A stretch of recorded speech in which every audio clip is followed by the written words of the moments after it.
Okay, so day 2 of confidence intervals. We did this yesterday. The only difference is you'll notice that in this, I actually have to add the number, like the total number of SAT takers and like the total number of people that are satisfied with how things are going. So that's kind of the new part of this lesson. So in number 7, you have SAT coaching, and it says that 427 of respondents had paid for coaching courses for that second time that they took the SAT. And then you had 2,733 in the sample that had not. So I need to get that total number for my proportion. So that's the new part. Other than that, this runs the same as yesterday. So in this one, we want to know, construct and interpret a 95, because I'm switching it out, 95% confidence interval for the proportion of coaching among students. So the ones that were coached are the 427 out of the 3,160 total. And that was 14%.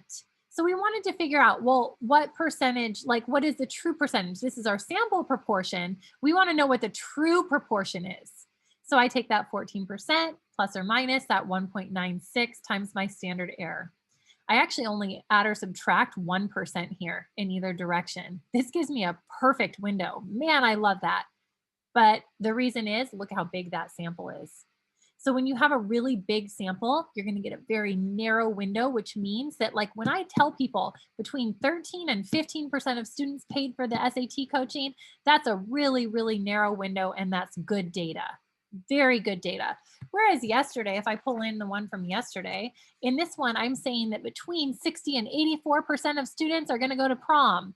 Well, that kind of falls short. Like, okay, well, that doesn't give me much information because it's not a narrow window, but that's only because the sample was 50.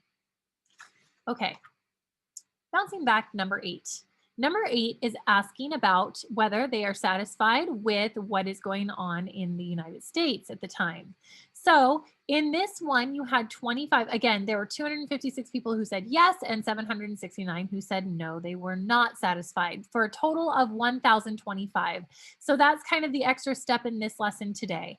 We have that 1,025. So 256 of my 1,025, or 25%, said that they are satisfied with how things are going on. So again, you just plug it into the formula. There's not much more than that. We're adding and subtracting 3%. When you multiply this all out, you get 3% in either direction. So 25% minus 3% and adding 3%, you get between 22% and 28% are satisfied with how things are going. Okay, and the final one, same thing. You have 107 that are red beads out of this sample and 144 that are white.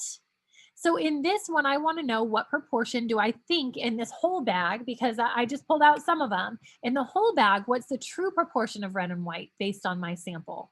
So I take that 43% and I add and subtract a little. And in this one, because that's not quite as large of a sample as the ones we've been dealing with, I'm adding and subtracting 6% in either direction. So I can confidently say that between 37 and 49% are red beads. Between 37 and 49, when I add and subtract 6%, are red beads.